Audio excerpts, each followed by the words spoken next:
Hi ಎಲ್ಲರಿಗೂ ಅಲ್ ಹುದಾ academy ಎಂಬ ಈ ಯೂಟ್ಯೂಬ್ ಚಾನಲ್ಗೆ ಎಲ್ಲರಿಗೂ ಸ್ವಾಗತ. ಕರ್ನಾಟಕ ರಾಜ್ಯ ಪೊಲೀಸ್ ಇಲಾಖೆಯಲ್ಲಿ ಖಾಲಿ ಇರುವ 3553 ಪೊಲೀಸ್ ಕಾನ್ಸ್ಟೇಬಲ್ ಹುದ್ದೆಗಳು ಎಲ್ಲರೂ ಈಗ ಆಲ್ರೆಡಿ ಅಪ್ಲಿಕೇಶನ್ ಹಾಕಿದ್ದೀರಾ, ಇನ್ನು ಹಾಕುತ್ತಿದ್ದೀರಾ. ಇನ್ನು ಕೊನೆಯ ದಿನಾಂಕ ಇನ್ನು 24 ಜೂನ್ 2021 ಇದೆ. ಆದರೆ ಆ ಅಪ್ಲಿಕೇಶನ್ ಹಾಕಿದ ನಂತರ ಮುಂದೆ ಕಾರ್ಯ ಏನು ಮಾಡಬೇಕು, ಅಭ್ಯಾಸವೇನ ಮಾಡಬೇಕು, ಯಾವ ವಿಷಯದ ಬಗ್ಗೆ ಚೆನ್ನಾಗಿ ಗ್ರಹಿಕೆ ಮಾಡಬೇಕು, ಹಾಗೂ ಪರೀಕ್ಷೆ ಹೇಗಿರುತ್ತದೆ, ನೆಗೆಟಿವ್ ಮಾರ್ಕಿಂಗ್ ಹೇಗಿರುತ್ತದೆ ಅನ್ನೋ ಬಗ್ಗೆ ಒಂದು ಸಂಕ್ಷಿಪ್ತ ಮಾಹಿತಿಯ ಜೊತೆಗೆ ಇವತ್ತಿನ ಈ ವಿಡಿಯೋ. ಆಲ್ರೆಡಿ ನಾನು 2 ವಿಡಿಯೋಗಳನ್ನು ಅಪ್ಲೋಡ್ ಮಾಡಿದ್ದೇನೆ. ಒಂದು 4000 ಪೋಸ್ಟ್ಗಳ ಬಗ್ಗೆ ಸರಿಯಾದ ಮಾಹಿತಿ ಅಂದರೆ ಪೂರ್ಣವಾದ ಮಾಹಿತಿಯ ಜೊತೆ ಒಂದು ವಿಡಿಯೋ ಮಾಡಿದ್ದೆ. ಇನ್ನೊಂದು ದಾಖಲಾತಿ ಯಾವ್ಯಾವ ಸಲ್ಲಿಸಬೇಕು ಈ ಪೊಲೀಸ್ ಕಾನ್ಸ್ಟೇಬಲ್ಗೆ ಅನ್ನೋದು ಇನ್ನೊಂದು ಮಾಡಿದ್ದೆ. ಆದರೆ ಈಗ ಪೊಲೀಸ್ ಕಾನ್ಸ್ಟೇಬಲ್ ಹುದ್ದೆಗೆ ಸರಿಯಾದ ತಯಾರಿ ಏನು ಅಂದರೆ ಅರ್ಹತೆ ಪಡೆಯಲು ಮೊದಲು ಫಿಸಿಕಲ್ ಟೆಸ್ಟ್ ಇದೆ, ಮೊದಲು ರಿಟರ್ನ್ ಟೆಸ್ಟ್ ಇದೆ, ಅಂದರೆ CET ಇದೆ.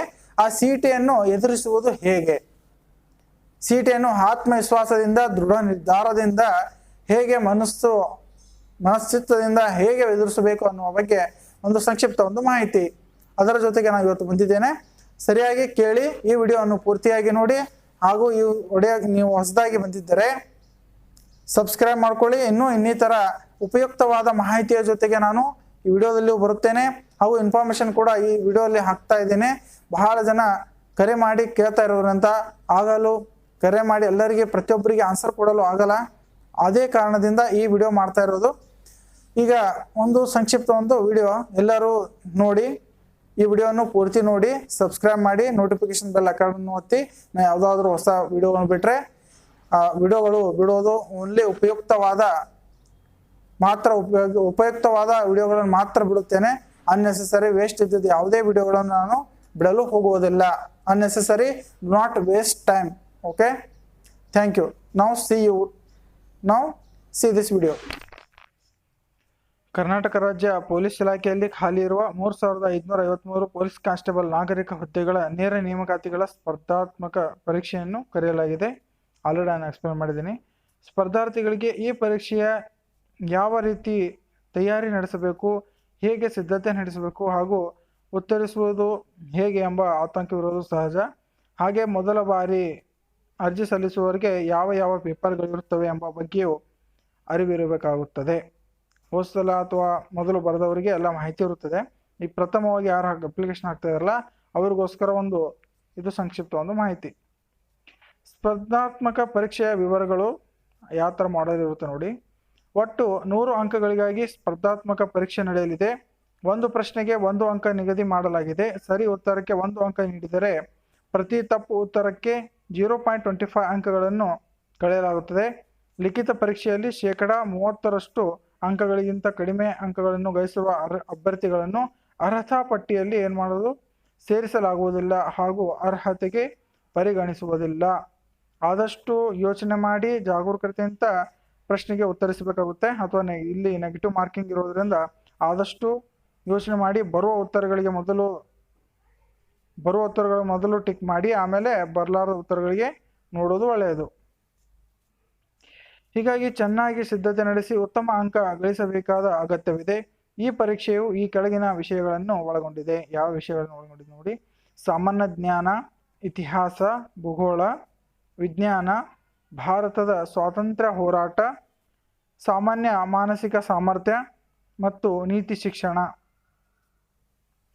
ಈ ಪರೀಕ್ಷೆಗೆ ಏನನ್ನು ಓದಬೇಕು, ಈ ಪರೀಕ್ಷೆಯಲ್ಲಿ ಏನನ್ನು ಓದಬೇಕು ಎಂಬುದು ಈ ಹಿಂದೆ ಇದೇ ತರಹದ ನಡೆದ ಸ್ಪರ್ಧಾತ್ಮಕ ಪರೀಕ್ಷೆಗಳ ಪ್ರಶ್ನೆ ಪತ್ರಿಕೆಯನ್ನು ಗಮನಿಸಿದಾಗ ಗೊತ್ತಾಗುತ್ತದೆ. ಆದ್ದರಿಂದ ಮೊದಲು ಆ ಪ್ರಶ್ನೆಗಳನ್ನು ಓದಿ, ಅಂದರೆ ಮೊದಲು ಹಳೆಯ ಯಾವ್ಯಾವ ಪ್ರಶ್ನೆಗಳ ಪತ್ರಿಕೆಗಳು ಆಲ್ರೆಡಿ ಆಗಿರ್ತಾವಲ್ಲ ಆ ಪ್ರಶ್ನೆ ಪತ್ರಿಕೆಗಳು ನೋಡಿ ಒಂದ್ಸಲ ನೀವು ಓದಿ ಹಾಗೂ ಬಿಡಿಸೋದು ಟ್ರೈ ಮಾಡಬೇಕು. ನಂತರ 8, 9 ಹಾಗೂ 10ನೇ ತರಗತಿಯ ಸಮಾಜ ವಿಜ್ಞಾನ ಮತ್ತು ವಿಜ್ಞಾನದ ಪುಸ್ತಕಗಳನ್ನು ಓದಿ. ಕಾರ್ಬೋರೇಟ್ ಯಾವ ಪ್ರಾಣಿಗಳಿಗೆ ವಯಸ್ಸು ಎಷ್ಟಿದೆ, ಹಾಗೂ ಯಾವ ಜೀವಸತ್ವ C ಯಲ್ಲಿ ಯಾವುದಿರುತ್ತೆ, B ಜೀವಸತ್ವ ಕಣದಲ್ಲಿ ಯಾವುದ ಅಂಶಗಳು ಒಳಗೊಂಡಿರ್ತವೆ. ಒಂದು ತರಕಾರಿ ಕೊಟ್ಟು ಅದರಲ್ಲಿ ಯಾವ ಅಂಶ ಅಂದರೆ ಯಾವ ಜೀವಸತ್ವ ಇದೆ ಅಂತ ಈ ಥರ ಯಾವುದಾದ್ರೂ ಪ್ರಶ್ನೆಗಳನ್ನು ಕೇಳ್ಬೋದು. ಮುಂದೆ ನೋಡೋಣ, ಪ್ರಶ್ನೆಗಳ ಮಾಡೆಲ್ನು ಇದೆ. 8, 9, 10ನೇ ತರಗತಿ ಹೈಸ್ಕೂಲಲ್ಲಿ ಆಲ್ರೆಡಿ ಕಲ್ತಿರುವಂತಹ ವಿಷಯಗಳು 8, 9, 10ನೇ ತರಗತಿಯ ಸಮಾಜ ವಿಜ್ಞಾನ ಮತ್ತು ವಿಜ್ಞಾನದ ಪುಸ್ತಕಗಳನ್ನು ಓದಬೇಕು. ಮನೋರಮಾ ಮತ್ತು ಯಾವುದಾದ್ರೂ ವಾರ್ಷಿಕ ಇಯರ್ ಬುಕ್ ಸಂಗ್ರಹ ಪುಸ್ತಕ ಓದಿ. ಭಾರತದ ಸಂವಿಧಾನ PS ಗಂಗಾಧರ್ ಅವರ ಭಾರತ ಸಂವಿಧಾನ ಮತ್ತು ರಾಜಕೀಯವನ್ನು ಓದಬಹುದು. ಭಾರತೀಯ ಇತಿಹಾಸ ಮತ್ತು ಸ್ವಾತಂತ್ರ್ಯ ಹೋರಾಟಕ್ಕೆ ಡಾಕ್ಟರ್ ಸದಾಶಿವ ಅವರ ಪುಸ್ತಕಗಳು. ಪ್ರಥಮ ಮತ್ತು ದ್ವಿತೀಯ PUC ತರಗತಿಗಳಿಗಾಗಿ ಪದವಿ ಪೂರ್ವ ಶಿಕ್ಷಣ ಮಂಡಳಿ ಪ್ರಕಟಿಸಿರುವ ಇತಿಹಾಸ, ಭೂಗೋಳ, ರಾಜ್ಯಶಾಸ್ತ್ರ ಪುಸ್ತಕಗಳು. ಭಾರತ ಸಂವಿಧಾನಕ್ಕೆ ಸಂಬಂಧಿಸಿದ ವಿಷಯಗಳನ್ನು ಓದಬೇಕು. ನೋಡಿ, ಇದರಲ್ಲಿ ಈಗ ಮುಖ್ಯವಾಗಿ ಅರ್ಥ ಮಾಡಿಕೊಳ್ಳೋದು, ಈ ವಿಡಿಯೋ ಯಾರಾದರೂ ಹೈಸ್ಕೂಲ್ ವಿದ್ಯಾರ್ಥಿಗಳು ಕೇಳ್ತಾ ಇದ್ರೆ, ಕಾಲೇಜ್ ವಿದ್ಯಾರ್ಥಿಗಳು ಕೇಳ್ತಾ ಇದ್ರೆ ಎಷ್ಟು ಮಹತ್ವ ಕೊಡಬೇಕು ನಿಮ್ಮ ಈ ಸಮಾಜ ವಿಜ್ಞಾನ ಮತ್ತು ವಿಜ್ಞಾನಕ್ಕೆ ಈಗ ನೋಡ್ಕೊಳ್ಳಿ. ಈಗ ಡಿಗ್ರಿ ಆದವರಿಗೆ, ಈಗ ಪೊಲೀಸ್ ಕಾನ್ಸ್ಟೇಬಲ್ ಎಕ್ಸಾಮ್ ಬರೆಯೋರಿಗೆ ಮತ್ತೆ 8, 9, 10ನೇ ತರಗತಿಯ ಸಮಾಜ ವಿಜ್ಞಾನ ಓದಲು ಹೇಳುತ್ತಿದ್ದಾರೆ. ಆದರೆ ನೀವು ಈಗ ಆಲ್ರೆಡಿ 8, 9, 10ನೇ ತರಗತಿಯಲ್ಲಿ ಇದ್ರೆ ಆದಷ್ಟು ಈಗಲಿಂದಲೇ ಸಮಾಜ ವಿಜ್ಞಾನ ಸಂಪೂರ್ಣ ಗ್ರಹಿಕೆ ಮಾಡಿಕೊಳ್ಳಿ.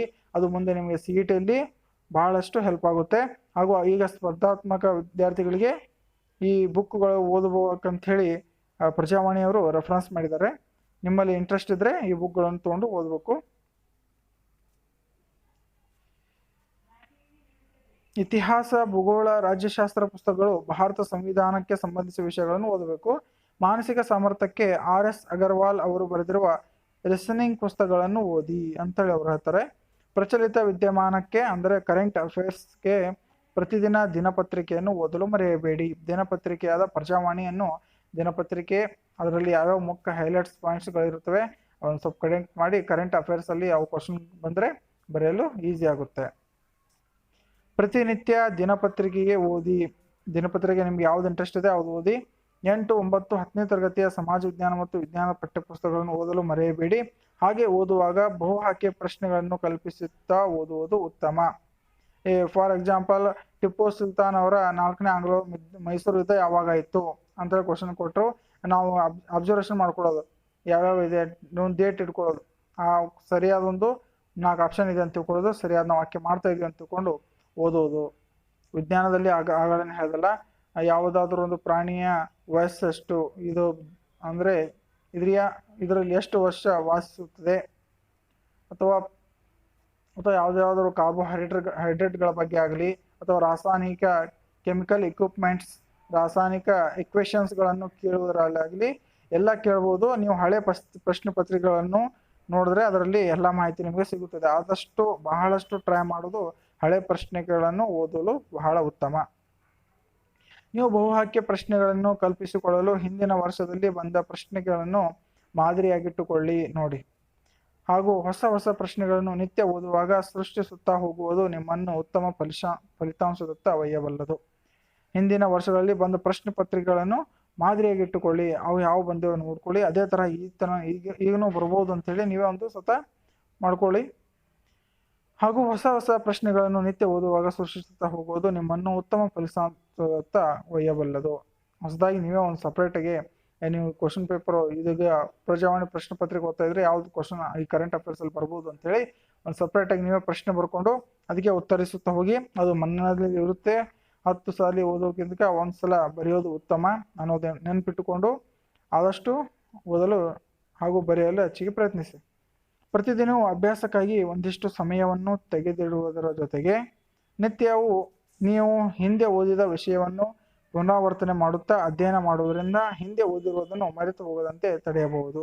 ಅಂದ್ರೆ ಈಗ ನಾವು ಹಿಂದಿನ ಒಂದು ಸ್ವಲ್ಪ, ಫಾರ್ ಎಕ್ಸಾಂಪಲ್ ಒಂದು 10 ಕ್ವಶನ್ ನಾವು ಇವತ್ತು ಮಾಡಿದ್ರೆ, 10 ಅಥವಾ 20 ಕ್ವಶನ್ಸ್ ನಾವು ಇವತ್ತು ಮಾಡಿದ್ರೆ, ನಾಳೆ ಆ 20 ಕ್ವಶನ್ಸ್ ಒಂದ್ಸಲ ರಿವಿಷನ್ ಮಾಡ್ಕೊಂಡು ಇವು ನನ್ನ ನೆನಪಿದೆಯಾ ಇಲ್ವಾ ಅಂತೇಳಿ ಮತ್ತೊಬ್ಬರಿಗೆ ಕೊಟ್ಟು ಕೇಳಿದ್ರಾಗಲಿ, ಅಥವಾ ನೀವೇ ಪ್ರಶ್ನೆಗಳನ್ನು ಕೇಳಿ ಆನ್ಸರ್ ಕೊಟ್ಟು ಪ್ರಶ್ನೆಗಳು ಕೇಳಿ ಆ ಪ್ರಶ್ನೆಗಳು ನೋಡಿ ಆನ್ಸರ್ ನಿಮಗೆ ಗೊತ್ತಿರೋ ಹಾಗೆ ಆನ್ಸರ್ಗಳು ಹೇಳಿ ಪುನರ್ಮನನ ಮಾಡೋದ್ರಿಂದ ಅದು ಫಿಕ್ಸ್ ಆಗಿ ಮೈಂಡಲ್ಲಿ ಇರುತ್ತೆ. ಈಗ ಪ್ರತಿದಿನ ಅಭ್ಯಾಸಕ್ಕಾಗಿ ಒಂದಿಷ್ಟು ಸಮಯವನ್ನು ತೆಗೆದಿರುವ ಜೊತೆಗೆ ನಿತ್ಯವೂ ನೀವು ಹಿಂದೆ ಓದಿದ ವಿಷಯವನ್ನು ಪುನರಾವರ್ತನೆ ಮಾಡುತ್ತಾ ಅಧ್ಯಯನ ಮಾಡುವುದರಿಂದ ಹಿಂದೆ ಓದಿರುವುದನ್ನು ಮರೆತು ಹೋಗದಂತೆ ತಡೆಯಬಹುದು. ಓಕೆ, ಈಗ ನೋಡಿ, ಹಿಂದೊಂದು ಸ್ಪರ್ಧಾತ್ಮಕ ಪರೀಕ್ಷೆ ಆಗಿದ್ದರಿಂದ ಇದೊಂದು ಸ್ಪರ್ಧಾತ್ಮಕ ಪರೀಕ್ಷೆ ಆಗಿದ್ದರಿಂದ ಸ್ಪರ್ಧೆಯೇ ಪ್ರಧಾನವಾಗಿರುತ್ತದೆ. ಬಹಳಷ್ಟು ಜನ ಅಪ್ಲಿಕೇಶನ್ ಹಾಕಿರ್ತಾರೆ, ಬಹಳಷ್ಟು ಕಾಂಪಿಟೇಟಿವ್ ವರ್ಲ್ಡ್ ಕಾಂಪಿಟೇಟಿವ್ ಆಗಿ ತಯಾರಿಯನ್ನು ನಡೆಸಬೇಕು. ಬಹಳಷ್ಟು ಫೈಟೌಟ್ ಇರುತ್ತೆ. ಬಹಳ ಜನ ವಿದ್ಯಾರ್ಥಿಗಳು ಅಪ್ಲಿಕೇಶನ್ ಹಾಕಿರ್ತಾರೆ, ಎಲ್ಲರೂ ಸಕ್ಸಸ್ ಆಗ್ರಿ. ಇದೊಂದು ಸ್ಪರ್ಧಾತ್ಮಕ ಪರೀಕ್ಷೆ ಆಗಿದ್ದರಿಂದ ಸ್ಪರ್ಧೆ ಪ್ರಧಾನವಾಗಿರುತ್ತದೆ ಮತ್ತು ಆ ಸ್ಪರ್ಧೆಯಲ್ಲಿ ಎಲ್ಲರಿಗಿಂತ ಮುಂದೆ ಇರಬೇಕಾದ ಅಗತ್ಯ ಇರುವುದರಿಂದ ತರಬೇತಿ ಕೇಂದ್ರಗಳ ಸಹಾಯವನ್ನು ಪಡೆಯಬಹುದು. ತರಬೇತಿ ಕೇಂದ್ರಗಳು ಈಗ ಆಲ್ರೆಡಿ ಲಾಕ್ಡೌನಲ್ಲಿ ಏನಾದರೂ ಮುಚ್ಚಲ್ಪಟ್ಟಿದ್ದರೆ ನೀವು ಆ ಯೂಟ್ಯೂಬಲ್ಲಿ ನಾವು ಒಂದು ಎಕ್ಸಾಂಪಲ್ ಹೇಳ್ಬೇಕಂದ್ರೆ ಸಾಧನಾ ಅಕಾಡೆಮಿ ಶಿಕಾರಿಪುರ ಅವರು ಬಹಳ ಒಳ್ಳೆಯ ಟಾಪಿಕ್ಗಳನ್ನು ಆರಿಸಿ ವಿದ್ಯಾರ್ಥಿಗಳೇ ಮನನ ಆಗುವ ಹಾಗೆ ಹೇಳ್ತಾ ಇದ್ದಾರೆ. ನೀವು ಅದನ್ನು ನೋಡ್ಕೋಬೋದು. ಅಥವಾ ನಿಮಗೆ ಇಂಟ್ರೆಸ್ಟ್ ಇದ್ದ ಯಾವುದೇ ಒಂದು ಚಾನಲ್ ಸಬ್ಸ್ಕ್ರೈಬ್ ಮಾಡಿಕೊಂಡು ಅದರಲ್ಲಿ ಕೂಡ ನೋಡ್ಕೋಬೋದು. CET ವಿದ್ಯಾರ್ಥಿಗಳು ಆಲ್ರೆಡಿ ಯಾರು ಉತ್ತಮ ಸಾಧನೆಯಲ್ಲಿ ಇದ್ದಾರೆ ಅವರಿಗೆ ಕೇಳಿ ಮಾಹಿತಿ ಪಡೆಯೋದು ಬಹಳ ಒಳ್ಳೆಯದು. ಈ ಆಯ್ಕೆಯಲ್ಲಿ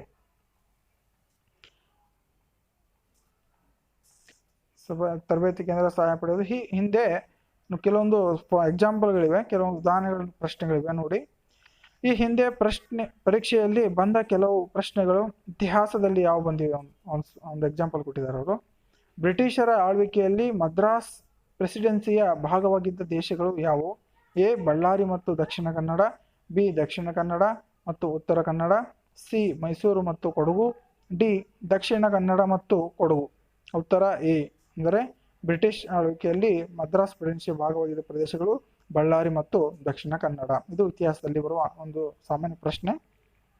ಈ ಥರ ಈ ಹಿಂದೆ ಪರೀಕ್ಷೆಯಲ್ಲಿ ಬಂದ ಹಾಗೆ ಒಂದು ಮಾಡೆಲ್ ಕ್ವಶನ್ ಇದೆ. ಈ ಭಾರತೀಯ ಅರ್ಥಶಾಸ್ತ್ರ ಎಕನಾಮಿಕ್ಸ್ ಅಲ್ಲಿ ಯಾವುದು ಬಂದಿದೆ ನೋಡಿ. ಭಾರತದಲ್ಲಿ ಅತ್ಯಂತ ಹೆಚ್ಚು ಸಿಬ್ಬಂದಿ ಹೊಂದಿರುವ ಸಾರ್ವಜನಿಕ ಉದ್ಯಮ ಯಾವುದು? BML, ಬಿ BHEL, ಸಿ ಭಾರತೀಯ ರೈಲ್ವೆ, ಡಿ ಮೇಲಿನ ಯಾವುದು ಅಲ್ಲ. ಉತ್ತರ ಸಿ ಭಾರತೀಯ ರೈಲ್ವೆ.